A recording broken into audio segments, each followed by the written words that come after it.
Hello, everybody. Hope you had a great Thanksgiving. We're back for podcast number 2, where we'll talk about a couple different stories, just like we did the first time. And hopefully you'll learn something from it as you go to work or whatever you're doing right now listening to this. So first up, we've got a story about someone from Massachusetts who found out their license plates were being used for tolls in Pennsylvania, which racked up an $800 bill. Next, we'll talk about a Maryland resident who got a sketchy call from a so-called law office in Georgia, which screams scam. And finally, we'll dive into an online dating scam where a user from Colorado discovered they were chatting with someone using photos of a famous porn star. This stuff does happen. So let's go ahead and get started.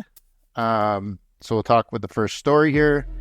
It is entitled, "Just Found Out Someone Has Been Using my license numbers for tolls." And here's the story. I live in Massachusetts, and I was trying to renew my car registration when it said there was an outstanding toll balance from Pay by Plate. When I went to Pay by Plate, it said Easy Pass Massachusetts was in good standing, but there was a collections amount and a phone number.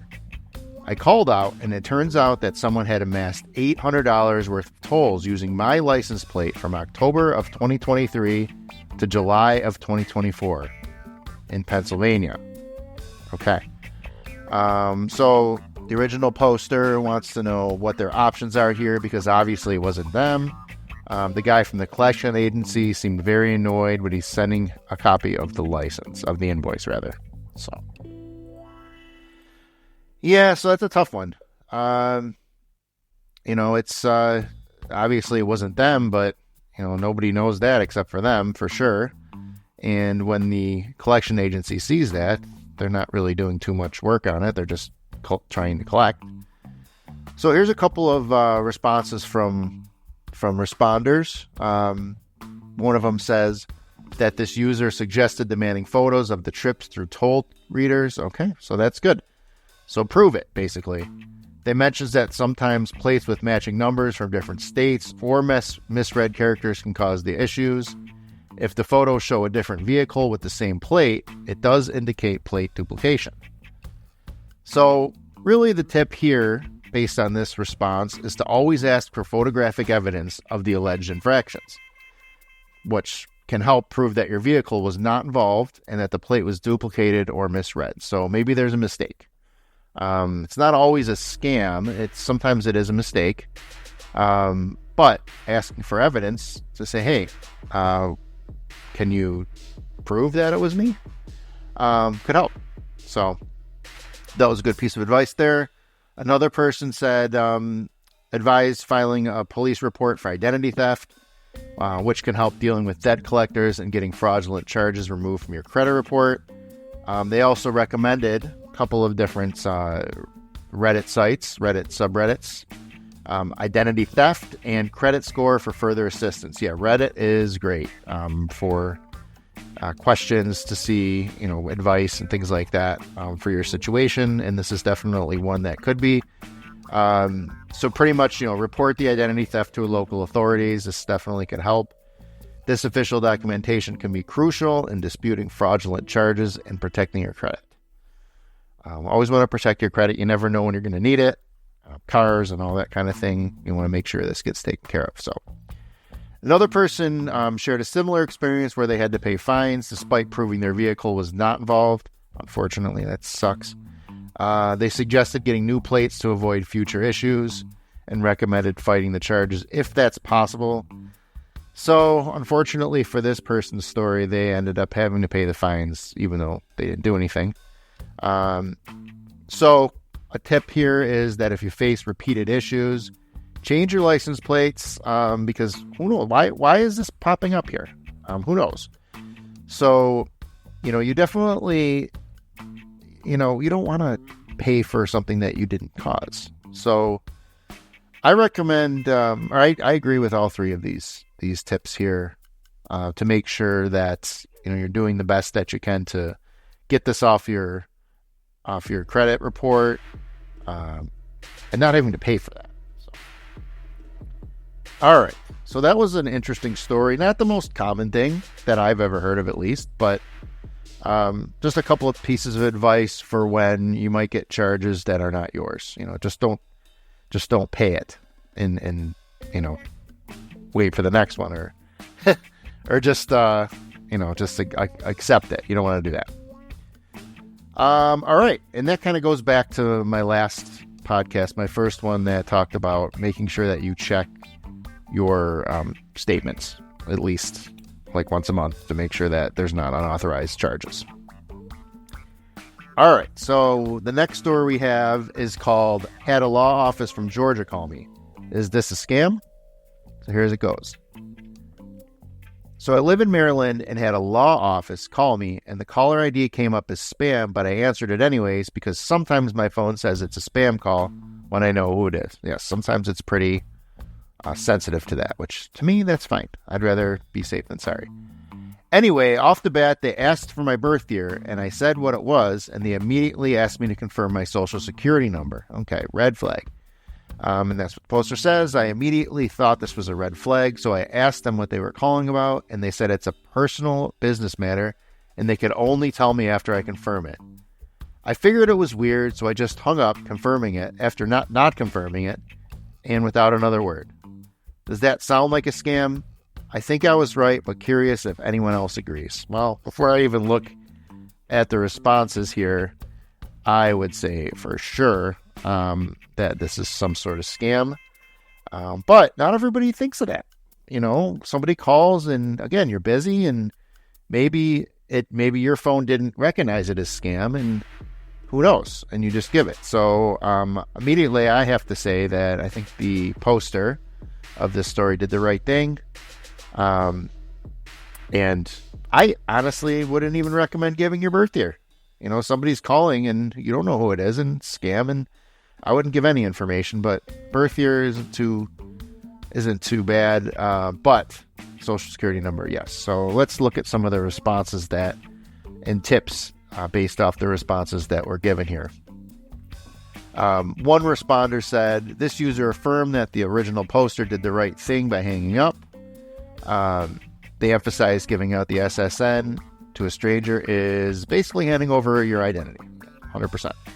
Never provide personal information, and that information is your social security number, birth date, or bank details over the phone unless you verified the caller's identity and legitimacy.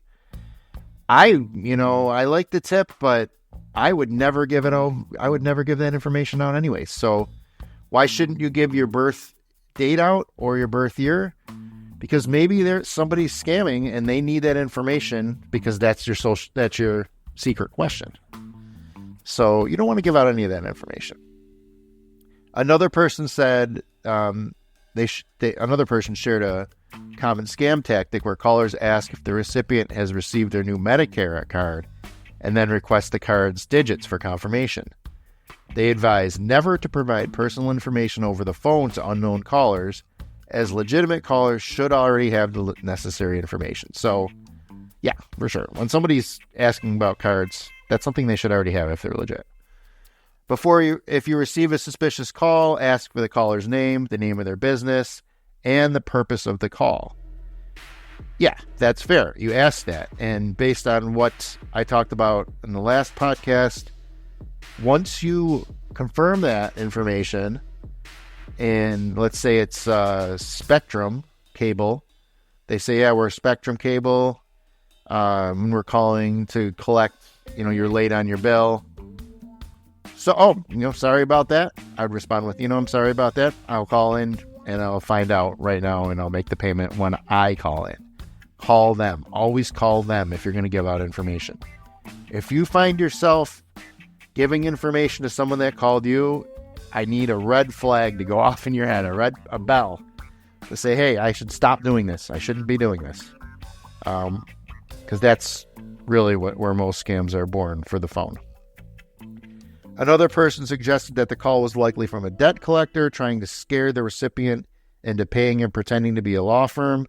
They mentioned that such tactics are used by bottom feeder collection agencies, violating legal regulations. Yeah, I can confirm that's true. I actually worked for a collection agency in the past, and not very long because I just wasn't really cut out for it. But yeah, they'll do what they need to do to collect that money of some people. Not everybody. Some people are on the up and up, and they collect it in the right manner. They give the disclaimer statements, and they do it the right way. But some people will use the scare tactic, for sure. For any claims of debt or legal matters, request that the information be sent to you in writing via certified mail, and it provides a paper trail so you can see if it's legit or it's not.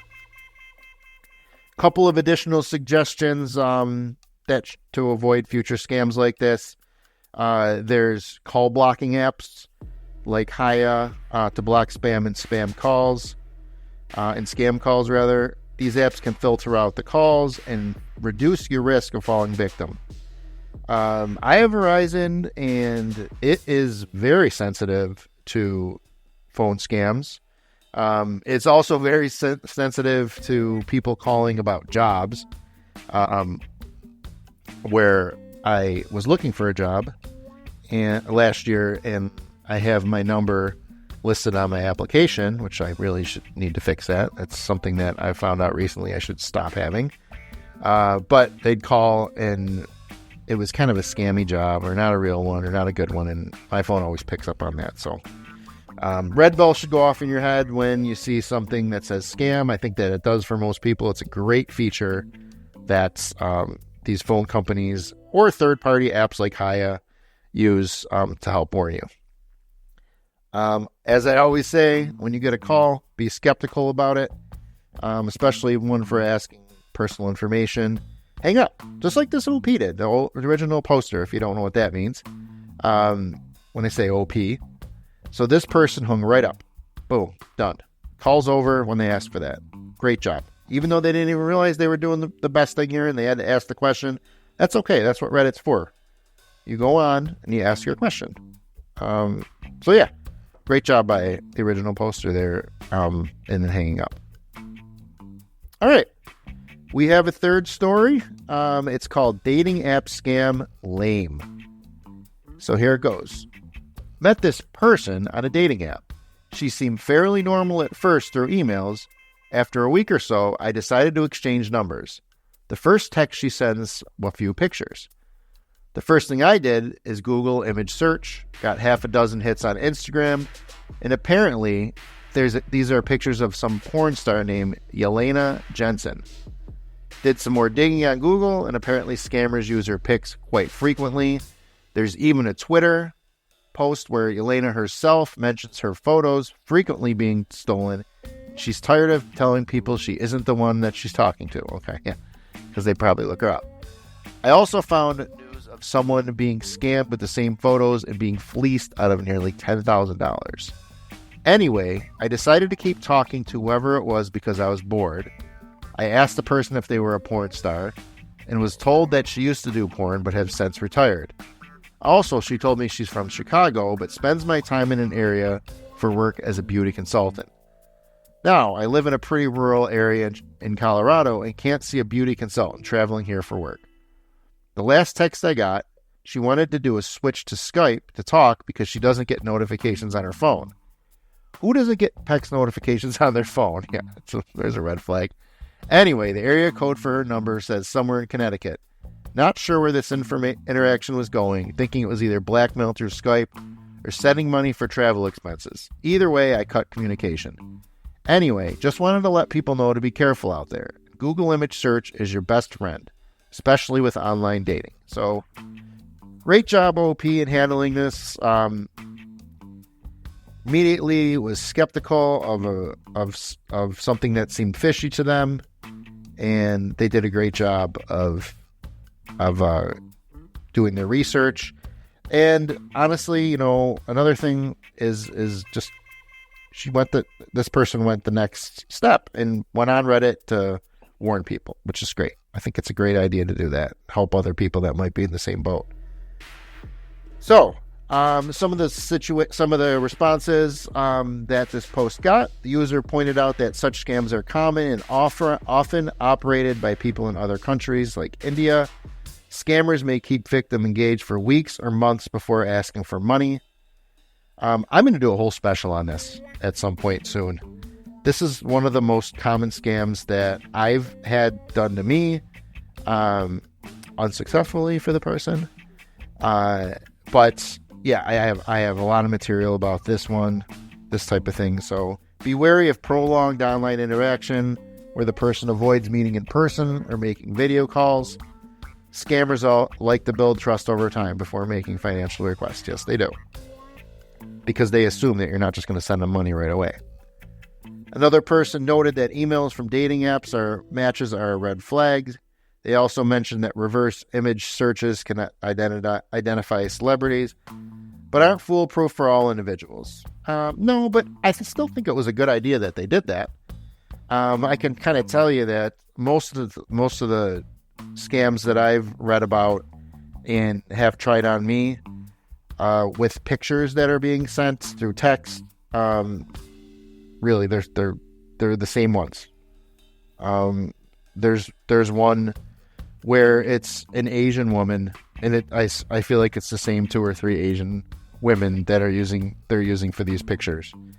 So really, they do all the work, and they do all the work with getting you hooked and, getting you to trust them and everything. But then they use the same pictures. They don't do the work on that side of it. So that kind of bewilders me a little bit. Another user highlighted that a significant percentage of female dating profiles online are fake, created by scammers, bots, or for advertisements. Yeah, for sure. So be aware that many online dating profiles may be fake. Look for inconsistencies in the person's story, reluctance to meet in person, or requests for money. That's always the end game. You can see it. Another thing, before I even get to that special I'm going to do at some point, really, this is important, is that they want to move to Telegram a lot of times, or they want to move to WhatsApp. If somebody you're talking to wants to move the communication to one of those apps, or some sort of third-party app, instead of just using texting, they're trying to move it that way so that there's a way for them to be less likely caught and paid easier. So that's a big red flag if that's happening to you. I think that most people wouldn't continue talking to someone who they don't know. They get a text message and it's the wrong number. But be on the lookout if someone decides, oh, you're a nice person, I think we should be friends. And there you go. Ding, ding, ding. This is going to be there. Not to say you can't talk to them, because a lot of times it's fun to keep them on the hook and then kind of reel them in and make them waste their time. I do that all the time because I want to waste their time because they're doing something that's wrong. Okay, couple additional suggestions. Make sure you verify their personal information. If they claim to be from a certain location or profession, verify the information through social media. OP on this story and the last story did their homework. Avoid sharing your own personal information. So if someone gets you in this situation, don't give any information out. Don't do that. And report it. If you're being scammed, report it to the profile, to the dating app, because I'm sure they want to know about that, and consider contacting local authorities, police, because other people are on there. And do what this poster did. Go on Reddit scams and post a story. I mean, it's interesting reading. It's helpful. It's maybe you're listening to this story, or maybe you read something on r/scams, and one of your friends or family members, you find out that they're involved in it, or maybe they're falling for it, and you can stop it, which is what the whole point of this podcast is really about. So anyhow, those are the 3 stories that we have for today. So, just keep a lookout for this. Make sure that you're not being scammed. You're not giving out personal information, and, just be safe. If something sounds like it could be scam, or someone's asking for something weird, it's probably not right. And really, just like what a couple of these people did, hang up. If you feel like if it's something that you don't trust, hang right up and contact the authorities or post it on here so that other people know about it. And tell your friends and family members too. It's always good to let your coworkers and say, hey, I got somebody tried to do this to me. So getting the information out in whatever way possible really helps reduce the scams. So thank you so much for listening. I hope you did have a really nice Thanksgiving. And I'll be back again in a few days with another couple stories. This is going to be there. Not to say you can't talk to them, because a lot of times it's fun to keep them on the hook and then kind of reel them in and make them waste their time. I do that all the time because I want to waste their time because they're doing something that's wrong. Okay, couple additional suggestions. Make sure you verify their personal information. If they claim to be from a certain location or profession, verify the information through social media. OP on this story and the last story did their homework. Avoid sharing your own personal information. So if someone gets you in this situation, don't give any information out. Don't do that. And report it. If you're being scammed, report it to the profile, to the dating app, because I'm sure they want to know about that, and consider contacting local authorities, police, because other people are on there. And do what this poster did. Go on Reddit scams and post a story. I mean, it's interesting reading. It's helpful.